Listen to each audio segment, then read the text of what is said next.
Bonjour mes élèves, bonjour à tout le monde. Je vais corriger l'exercice que je vous ai donné hier. Maintenant l'exercice, qu'est-ce qu'il a dit? Voilà, ABC est un triangle isocèle en A et le milieu, voilà, et le milieu de segment BC. Le point D est le symétrique de A par rapport à I. La question c'est construire la figure. La deuxième question, quelle est la nature du quadrilatère ABDC et justifiez votre réponse. D'accord? Maintenant, qu'est-ce qu'on va faire? On passe à la figure. Très bien. Alors, qu'est-ce qu'on a dans la figure? Qu'est-ce qu'on a? On a un triangle isocèle. ABC est un triangle isocèle. Alors, pour tracer un triangle isocèle, maintenant, on débute par quoi? Tout d'abord, on débute par le segment BC. Très bien, le segment BC. Combien de mesures? Pas de mesure. Donc, j'ai mis ici presque, voilà, 4 cm, oui. Ou 5 cm, pardon. 5 ou 6, comme vous voulez. D'accord? Voilà. B. S. D'accord? C'est bon? Très bien. Alors, ici. Maintenant, on a, voilà, le côté BC. Qu'est-ce qu'il manque? Le point A. Très bien. Alors, on a le triangle isocèle, c'est-à-dire triangle ABC isocèle en A, c'est-à-dire AC est égal à B. D'accord? Alors, on prend un compas. D'accord? On fait un rayon quelconque. D'accord? Alors, on trace un arc d'un cercle, voilà. 2 arcs d'un cercle. D'accord? L'intersection de 2 arcs de cercle. D'accord? C'est le point A. L'intersection. Leur intersection, c'est le point A. D'accord? Très bien. Maintenant, on laisse seulement le point d'intersection. Efface tout cela. Voilà. Maintenant, on trace mon triangle ABC isocèle. Voilà. Voilà. Et n'oubliez pas le symbole d'isométrique. Voilà. D'accord. On passe maintenant deuxième donnée, c'est on a I et le milieu de BC. La même méthode toujours pour tracer les milieux. On trace, voilà, de arc d'un cercle premier. Plus c'est plus grand. Alors, un plus petit que ça. D'accord? Voilà.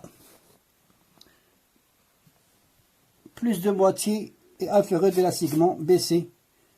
D'accord? Un arc d'un cercle, voilà.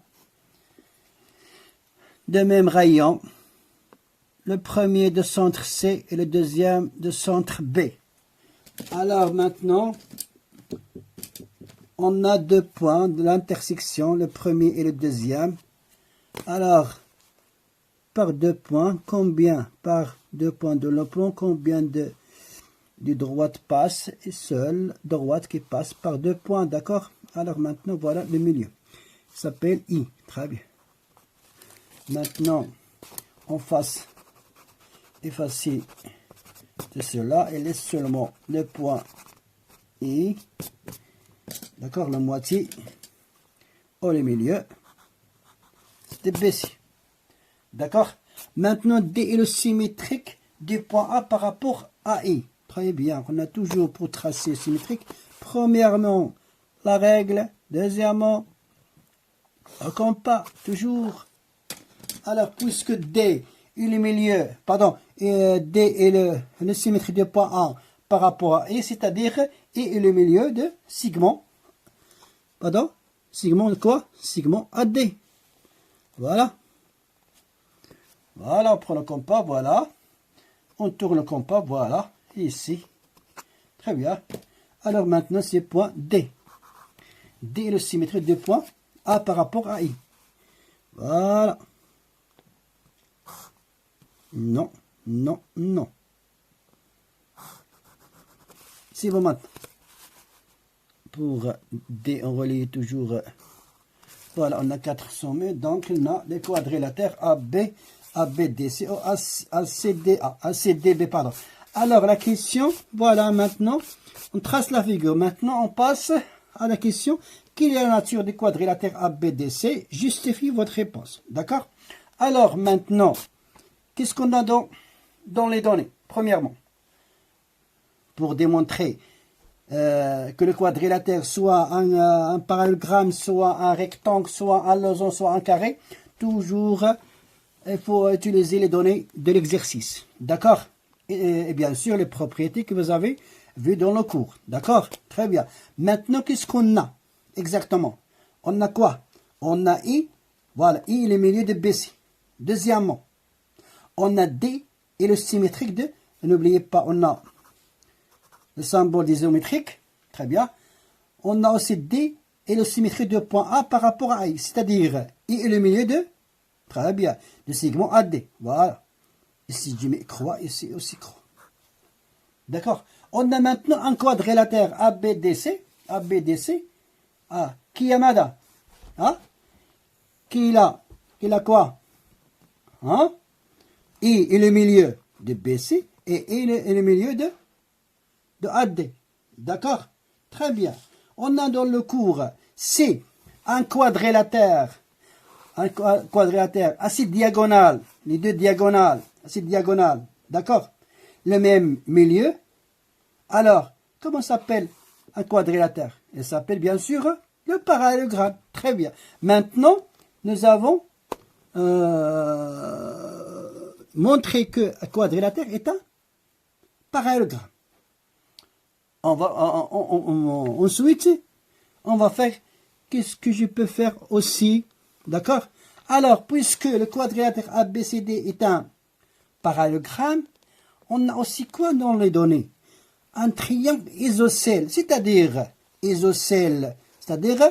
la distance, le côté AB et le côté AC sont isométriques. C'est la même longueur, oui, la même longueur.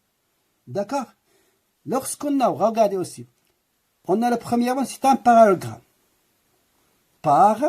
On a démontré que le quadrilatère est un parallélogramme par la propriété réciproque des diagonales de parallélogramme. Très bien.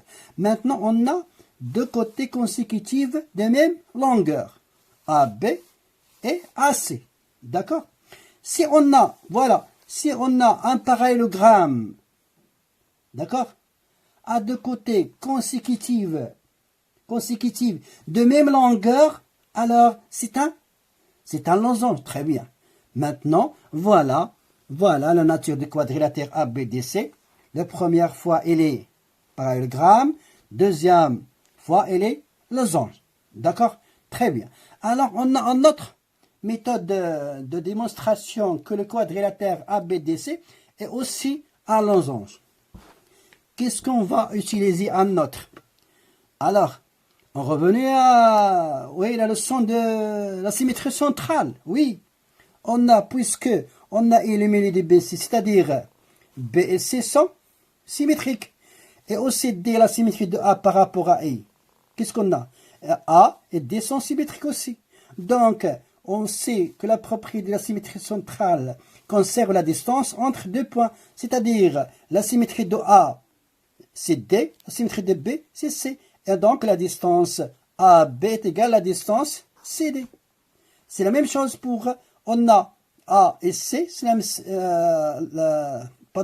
le symétrie de A, le D, c'est le symétrie de A par rapport à I, et C, c'est une symétrie de B par rapport à I.